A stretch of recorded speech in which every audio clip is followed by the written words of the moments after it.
Hey guys, it's Di from Be Mommy with Style, and today I'm going to show you how to make a kid-safe fairy glow jar lantern. And I have seen these a number of different places. You guys have probably seen these on Pinterest, and oftentimes they are done with like a glass jar, like one of those mason jars or something like that, that aren't exactly kid-friendly. So I wanted to do a little fairy lantern that was kid-friendly and kid-safe.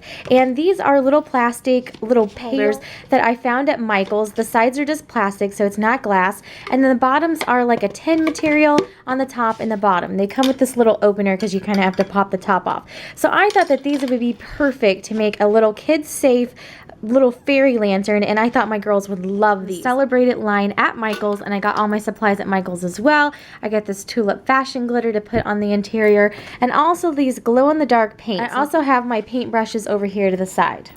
So I just put the little opener underneath, and that just pops the lid. A lot of different ways that you can do this. What I'm going to be doing is dot painting the inside today, and then painting the top with the glow paint as well, and then just using the glitter to kind of add an accent. And then when the kids wave it around in kind of like the dark toy room, or if we go outside with these at night, then it just looks like a little fairy jar. It looks like there's fairies in there.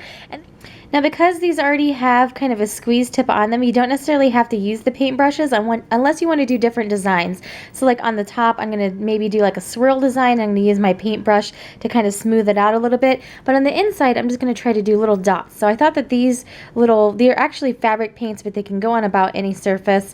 I thought that these would be a great kind of squeeze out variety to use in the lantern. So I'm just using my paint, and I'm just kind of pushing it against the side. And I'm just trying to do randomly all along the sides, and then I'm just going to alternate colors all around the lantern so the colors are all mixed together. And so the neat thing about this paint is that it shows up during the daytime in its different colors, but then at night it will actually glow those colors as well. And if you're working with this paint that's kind of not a loose paint, or it's more like this puff paint where it stays, you can even turn the jar of the lantern on its side, and it's really easy to work with this way. So the other cool thing about these is that they're pretty inexpensive. This was only $2.99. So what my thought on this is that I could actually do this for different holidays as well. If the girls really like these, I thought that this would be a great sensory activity. If we're working with glow-in-the-dark things, this would be a great little activity for them just to either maneuver on their own, or just to use as decoration in the playroom, to be quite honest. If we're having like a glow party with a sensory light box, this would be a really cute addition to this. Or if you're having a glow party and you're hosting it at your house, this would be a cute little accent, and you could hang it up with the little handle. So there's really a world of possibilities with these. So I'm going to just stick the green around the outside as well. On this particular one, I'm just going to be putting dots in the bottom as well, and then when the kids maneuver it, it kind of looks like fairies. Then I'm going to use on the top, I'm going to be doing a swirl design on this one, and then I might try some different patterns. I thought for Halloween you could use like the orange and the white, and then use some black paint or possibly some purple. And then for obviously Christmas, you could do like green and red or green and pink. So there are a lot of different options that you could do. You could do hearts with the glow in the dark with the pink for Valentine's Day, green shamrocks. So you could really do a lot with these, and they're so inexpensive, you could really get one for each holiday. It really is a cute idea.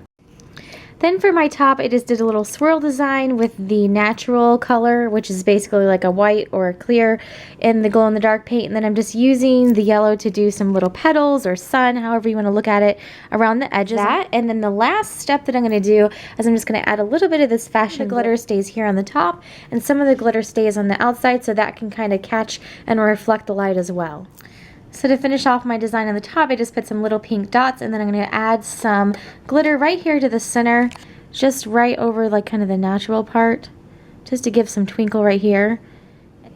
So I have a pretty good covering on the bottom. A lot of it will stay down there, and I'm pretty happy with how this looks so far.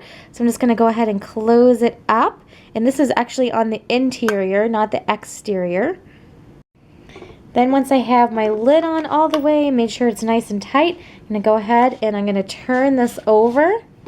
So I just added a little bit more glitter so I could roll it around and get a really good nice coating here on the sides, because I wanted a lot of shimmer here on the sides. I really like this particular container because it is pretty kid safe, as far as you shouldn't hopefully have a mess with this container, and it is safe where they're not going to hurt themselves on it. It's not glass, so if they accidentally drop it, it shouldn't be that big of a deal. So here is what it looks like when it is in daytime, and it's going to have the glitter around the sides and the little dots. Then I think I'm just going to decorate the top with the words fairy jar. So then I just decorated the top here with some words and then just some little pseudo stars here on the top. And so I'm going to let this all dry, and then tonight when it gets a little bit darker outside, we can test out our fairy jar and see what it looks like.